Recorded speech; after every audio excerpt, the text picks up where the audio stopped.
Les tueurs en série comme Francis Saulme sont désormais étudiés par les criminologues. Mieux cerner la personnalité pour les arrêter au plus vite, c'est le but du profileur. Il y a 2 ans, l'un d'entre eux a décidé de créer à Nancy la première école du genre. Profileur est une profession qui n'en est qu'à son balbutiement et qui pourtant semble indispensable pour lutter contre le crime. Isabelle Brice, Andrea Ballot.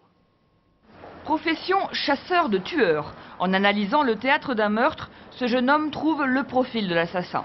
Rien de paranormal en ce domaine, ses méthodes sont plutôt scientifiques, même si pour lui tout a commencé par un rêve de gosse.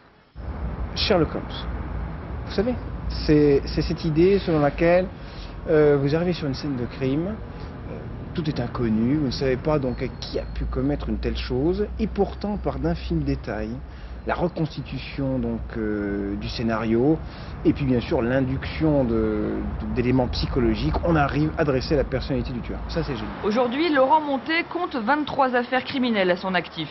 À chaque fois ou presque, le coupable a été arrêté dans les 3 mois. Sa dernière intervention a eu lieu cet automne à Rancourt. Un sexagénaire a été découpé en morceaux dans ce village de la Meuse. Nommé expert, il a aidé les gendarmes à mener les interrogatoires et à identifier les suspects. 8 semaines plus tard, 2 personnes ont été mises en examen. Et vous allez essayer de trouver déjà, d'ores et déjà, les points communs qui existent dans différentes positions du corps. Quand il ne participe pas à une enquête, ce criminologue donne des cours. Au programme, ce soir-là, les tueurs en série étudiés par le biais de leurs victimes. Elle est totalement nue. Face au sol. Yeux fermés, donc. On retrouve ce corps dans des branchages. Et je vous écoute, qu'est-ce que ça vous inspire? Parmi les élèves, beaucoup d'étudiants en droit, mais aussi des professionnels, comme ce gendarme qui affiche 30 ans de service. Dans le métier, disons, c'est un complément qui m'amène à entrevoir, déjà dès le début d'une enquête.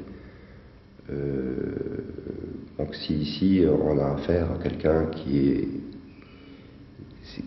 a tué pour un besoin particulier, ou quelqu'un qui a tué par maladie, par pathologie. Chose que vous n'étiez pas capable de déterminer avant les cours, avant d'avoir suivi les cours. On le sentait, mais on ne savait pas l'expliquer. La Benjamine de la classe, elle, est encore loin de la vie active, mais un jour, c'est sûr, elle sera profileuse. Sa vocation est née très tôt. C'est à 11 ans, quand j'ai vu le Silence des agneaux, j'ai eu comme un déclic. Et là, tout de suite, j'ai été passionnée, quoi. Ça m'a, je sais pas, ça m'a obsédée de savoir le pourquoi du comment, si on est arrivé là. Pourquoi un être humain en tue un autre? Aujourd'hui, en France, les psychiatres donnent la réponse aux assises après les arrestations. Seuls les profileurs travaillent en amont.